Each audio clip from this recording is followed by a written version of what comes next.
अस्सलामुअलैकुम। तो कैसे हैं आप सब लोग? उम्मीद करते हैं आप सब लोग अच्छे होंगे, खैरियत से होंगे और खुश होंगे। बहुत सारी दुआओं के साथ देसी खाने एक दफ़ा फिर आपकी खिदमत में हाजिर है एक और नई मज़े की रेसिपी लेकर। तो आज मीठे की एक रेसिपी आपके लिए लेकर आए हैं। आज हम आपको बताएंगे किस तरह से आप अपने घर पर ही मज़ेदार शीर खुरमा की रेसिपी बना सकते हैं। हमारे साथ जुड़े रहिएगा। नए हैं तो इस वीडियो को लाइक करें, चैनल को सब्सक्राइब करें, बेल आइकन प्रेस करें ताकि हमेशा ऐसी आसान रेसिपीज़ आप तक पहुंच सकें। तो चलिए आज की रेसिपी बनाने के लिए किन चीज़ों की ज़रूरत है वो आपको बता देते हैं। तो इस तरफ देखिए हमने जो है थोड़े से बादाम रखे हैं, साथ में पिस्ता है।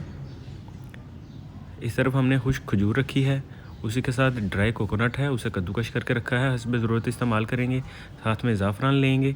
इस तरफ छोटी इलायची है, थोड़े से जो है हमने काजू रखे हैं। काजू, पिस्ता और बादाम ये ड्राई फ्रूट्स हम यूज़ करेंगे। तो 1.5 लीटर जो है यहाँ पे दूध रखा है हमने। हाफ़ कप के बराबर बारीक सवैयाँ लेंगे। हाफ़ कप के बराबर आपने चीनी ले लेनी है। इस तरफ जो है केवड़ा है जो कि एक फ्रूट जूस होता है। इस तरफ देखिए हमने हलीब जो है वो क्रीम रखी है, 1 पैकेट यानी कि क्रीम का रखा है। बिल्कुल सिंपल से ही इंग्रेडिएंट्स हैं, कोई भी एक्स्ट्रा चीज़ आपने देखा है हमने नहीं रखी। ड्राई फ्रूट्स हैं और जो केवड़ा है जो कि एक फ्रूट जूस है अवेलेबल हो डाल लीजिए, वरना कोई दिक्कत की बात नहीं।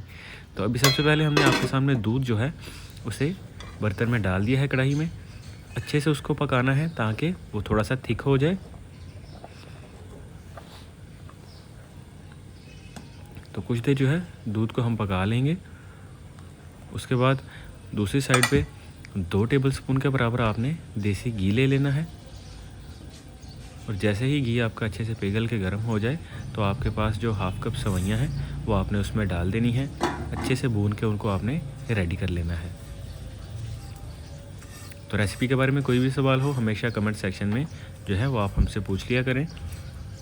2 ही मेन चीज़ें होती हैं, एक तो रेसिपी के जो है इंग्रेडिएंट्स का आपको पता होना चाहिए, उनकी क्वांटिटी क्या है, और दूसरा प्रोसेस के किस तरह से स्टेप बाय स्टेप आपने रेसिपी को बनाना है। ये 2 चीज़ों का अगर आपको पता होगा आप मज़ेदार और अच्छी रेसिपी अपने घर पर जो है बना सकते हैं। तो थोड़ा सा हमने ये भी आपके सामने पिस्ता जो है कुटा हुआ वो डाल दिया। एक एक करके सारी चीज़ें इसमें डालते जाएंगे।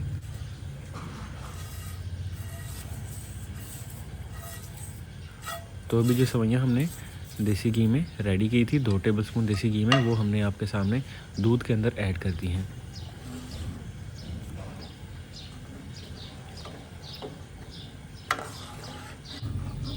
हमारी हमेशा कोशिश होती है स्टेप बाय स्टेप सारी वीडियो आपके सामने रखें ताकि घर पर रेसिपी बनाते वक्त आपको जो है कोई दिक्कत ना हो। तो अभी आपके सामने शुगर जो है वो भी हमने ऐड कर दी है। बाकी सारी चीज़ें भी, खुश्क खजूर जो थी उसको बारीक काट के डाल दिया है। साथ में हमारे पास जो गरी थी यानी कि ड्राई कोकोनट कद्दूकश किया हुआ तकरीबन 3 टेबलस्पून के बराबर, वो भी हमने डाल दिया। और एक चीज़ आपको बताता चलूँ, बादाम, पिस्ता और काजू जो था उनको हमने कूट के जो है अच्छे से, तो वो उसका मिक्सचर जो है वो आपके सामने डाला है। एक एक अलग से आप चीज़ डालें उससे बेहतर है कि उनको आप अच्छे से कूट के उनका मिक्सचर जो है वो डाल लें, एक तो पकने में आसानी होती है। तो अभी आप देख रहे हैं हमारे पास ज़ाफ़रान है। थोड़ा सा दूध लेके उसके अंदर आपने कुछ तिनके ज़ाफ़रान के डाल देने हैं और वो आपने रेसिपी में ऐड कर देना है। ये भी खुशबू और जायके के लिए होता है, अवेलेबल हो तो डाल लीजिए। बिल्कुल एक अलग सी जो है हल्की सी इसकी खुशबू और साथ में इसका जायका जो है वो निकल के आता है। मीठे में अक्सर इसे यूज़ किया जाता है। तो लीजिए ज़ाफ़रान वाला दूध जो है थोड़ा सा वो भी हमने इसमें डाल दिया है, तकरीबन हाफ़ कप के बराबर ही। तो सारी चीज़ें आपके सामने हमने डाल दी हैं, लेकिन थोड़ा सा गुड़ जो है 2 टेबलस्पून के बराबर ही गुड़ आपने इसमें लाजमी ऐड कर लेना है। तो आज की जो रेसिपी है आपने स्टेप बाय स्टेप इसे बनाना है। सारी वीडियो शुरू से लेकर एंड तक ज़रूर देखिएगा ताकि एक अच्छी रेसिपी आप बना सकें। कोशिश किया करें कि रेसिपी जब भी आप देखते हैं तो उसको जो है आप नोट डाउन कर लिया करें, यानी कि उसके स्टेप्स जो है वो लिख लिया करें ताकि आपको याद रहे कि पहले किस तरह से आपने रेसिपी को शुरू करना है और एंड तक कैसे आपने उसको रेडी करना है। अभी आपके सामने एक जो है हमने डब्बा लिया था हलीब क्रीम का, तो उसे आपने अच्छे से ब्लेंड करना है, अच्छे से बीट करना है। जैसे ही आप उसे अच्छे से ब्लेंड कर लें तो फिर आपने थोड़ी सी पिसी हुई उसके अंदर चीनी डाल लेनी है। तकरीबन 1 टेबलस्पून के बराबर ही समझ लीजिए उसमें चीनी डाल लेंगे। दोबारा से उसको ब्लेंड करेंगे ताकि सारी चीज़ें आपस में मिक्स हो जाएं। तो ब्लेंडर मशीन को यूज़ कीजिए तो अब ये देखिए बिल्कुल ये एक फोमी सा जो है इसका टेक्सचर बन गया है। तो बाकी जो रेसिपी हमारी हमने उसको डिश आउट कर लिया है। उसके ऊपर जो है आपने इसी क्रीम की जो भी आपने रेडी की है एक लेयर लगा लेंगे आप। बिल्कुल आराम से आपने इसको स्प्रेड करना है, अच्छे से फैला के इसकी एक लेयर बना लेनी है और उसके ऊपर आपने इसकी गार्निशिंग करनी है। गार्निशिंग के लिए दोबारा जो है आप किनारों पे हम थोड़ा सा ड्राई कोकोनट जो है कद्दूकश किया हुआ वो लगा लेंगे। साथ में जो मिक्सचर है हमारे पास पिस्ता बादाम और काजू का कूटा हुआ उसको थोड़ा सा डाल लेंगे।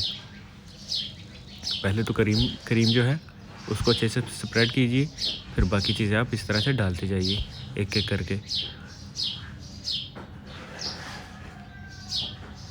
तो थोड़ा सा हमारे पास जो है वो पिस्ता पड़ा है और साथ में जो बाकी चीज़ें हैं वो भी आपने हमेशा याद रखना है कि इंग्रेडिएंट्स की क्वांटिटी जो है वो हस्बे ज़रूरत आप इस्तेमाल किया करें। जिस हिसाब से आपने रेसिपी बनानी है उसी हिसाब से आप इंग्रेडिएंट्स की जो है वो क्वांटिटी यूज़ किया करें। तो कुछ दाने इसी तरह से ड्राई फ्रूट के ऊपर लगा दिए हैं। किनारों पे हमने जो है वो कद्दूकश किया हुआ पहले कोकोनट ड्राई वो लगा दिया है। उसके बाद हमने मिक्सचर जो है काजू पिस्ते बादाम का वो लगा दिया है। तो हमारी आज की मज़ेदार रेसिपी यहाँ पे बिल्कुल कंप्लीट हो चुकी है। उम्मीद करते हैं आपको ज़रूर अच्छी लगी होगी और आप इसे ट्राई भी ज़रूर करेंगे। बहुत सारी दुआओं के साथ हमें इजाज़त दीजिए। अल्लाह हाफिज़।